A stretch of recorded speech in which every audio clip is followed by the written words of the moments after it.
everyone, it's Josh, JE Vintage Mini, Honda Minis in Orlando, Florida.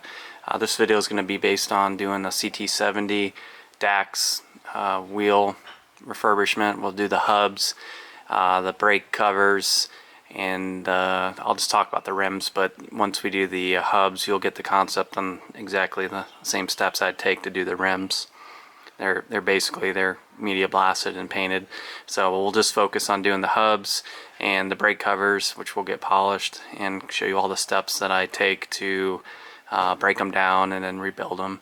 I have a set of really stubborn hubs and brake covers that are kind of seized together, so I'll use that one as an opportunity to show you kind of a worst case scenario, and it would obviously be an easier disassembly and refurbishment when you get a set of hubs that come apart easily. So we'll use the difficult ones to kind of show you some tools you may need or approaches that you may need when you get a stubborn set.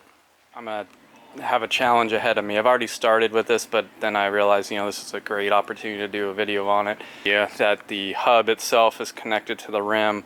You're gonna need a 12mm socket to pull that bolt out, and then the rims bolts are 10mm. Alright, so this hub I've already, like I said, I started the video a little late on the process, but these hubs apparently have been out at the beach, and they have a ton of sand in them, and then the brake shoes had corroded to the surface of the hub, so I had to use a shop press to get this to break for me, to slowly push it out. I'll show you a little video of that and kind of my comments on that process, which, like I said, this is a very difficult set of hubs to take down. You're going to have an easier time most likely. So I'm going to have to break this one down a little further. What I had to do, since I couldn't get this hub off, was I ended up getting my bearing out from this side, and then I had to press with the shop press, a hardened steel stud, to push the other side, the bearing out, and as that bearing was getting displaced, it pushed the brake cover loose and finally released it. Just use a punch, and this is a punch that I use that fits down into the bearing race, the inner bearing race really well. It's a gear wrench, and it's the model's 82281. They call it a 1/4 inch punch, so it's got some length to it, a decent taper that lets you get down in between the bearings, and then you just want to push your inner there's an inner sleeve inside of these, inside of both the bearings, and you just kind of want to push it around so that you can displace it and catch a lip on the other end. And once you have a lip, you're just gonna hit it with a mallet of some form, and eventually it will drive out your bearing. I mean, if you want to, you can heat your hub up a little bit around the bearing to help it pop out, but most of the time I don't even need to worry about that. It comes right out. And if you reference, I'll put a link down in my summary page. I use these build boxes not only for engines, but for hubs. They're the perfect size for all my hubs. So the shop press I have is a 20-ton. I'm actually using the engine block. It's a perfect fit for this CT70 hub, and the brake cover is stuck on, and along with the brake arm and the cam that is part of the brake arm, all that stuff is all seized up, so threw away. So now I'm going to press on the other bearing, and as that bearing is getting pushed, it's going to start pushing the brake cover hopefully off of the out of the hub. So I'm basically going really slow with the pressure here. I'm going to pump it once or twice, and then I just let it sit and let it just kind of dwell. You don't want to over crank this stuff. But in this case, I can see I'm getting a lot of dust down on the bottom, so I think parts are starting to move. Alright, so safely broke loose. Here's the hub. No damage to it. But we can see how bad this was. This shoe was just corroded, and everything was almost looks, you know what it is, it's essentially beach sand. This bike was just sitting at the beach, I guess. I don't have any history on this bike, but that's beach sand in there, so there was just no way that I was going to overcome this friction between the rust and the sand. So got the front one to do too now. Now I know what's in there. So just due to the unconventional setup here with this not coming off the brake cover, you know, I'm trying to get some room for me to catch a lip, and this taper is giving me a little bit of a problem with this end right now. So I just got some scrap metal that I'm going to hopefully catch the lip with. So I'm going to go ahead and just work on this with giving it some taps. Alright, so I got my bearings pushed out of my hubs, and then I got my brake covers here. This one is just solidly fused. This is going to have to go to the press, and typically if I have one that works just fine, take your screw out, and then you know, just use you can take a flathead if you can get in there and separate that part a little bit, and it may just come off. But if it's on there pretty good, I typically just use a little punch and a hammer and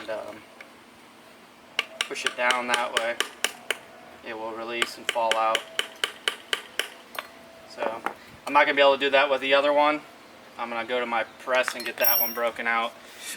But the actual, so this is the front hub with the speedo gear and everything in it.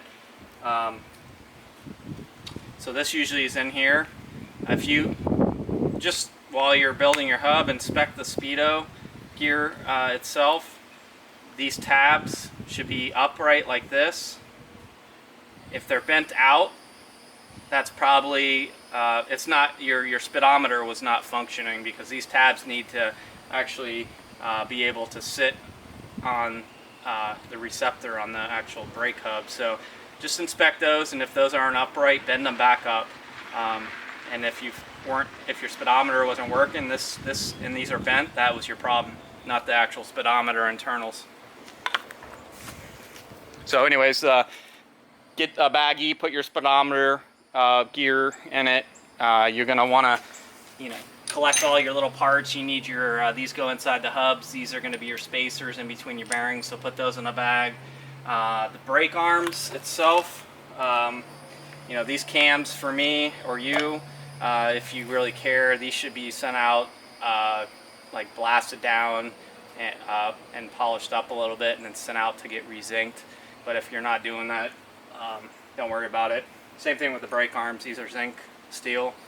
Another method, if you want to do it, is just put it under a polisher, polish down the steel, get the zinc layer off of it if it's all corroded, and then just put some clear coat on it, and it will last a while. It's kind of a cheater method there. So next up, let's get the grease all out of this gear area. Put some like saran wrap, tape it off. This area too, where the speedometer cable goes into, and then this area where the axle, so no media can get in this area. I'm going to use a media blaster, metal oxide, what I have in there, but you can use glass bead. I'll probably drop everything else, you know, also in a ultrasonic cleaner. But if you don't have those items or those tools, then I'll show you on the buffing wheel, benchtop buffer, a 3M Scotch-Brite wheel you can use to start the initial cleanup.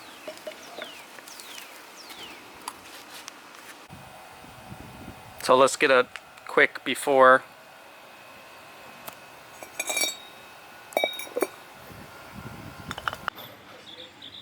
Alright, what we're looking at now is the metal oxide blast, and then a ultrasonic cleaning on the covers and the brake hubs.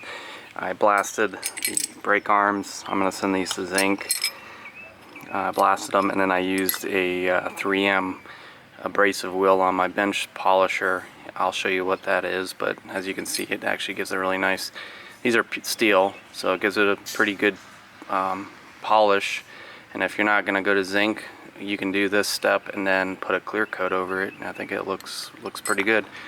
But overall, if you remember how corroded and pitted this stuff was, did a lot of work in the inside area, cleaned up the liner.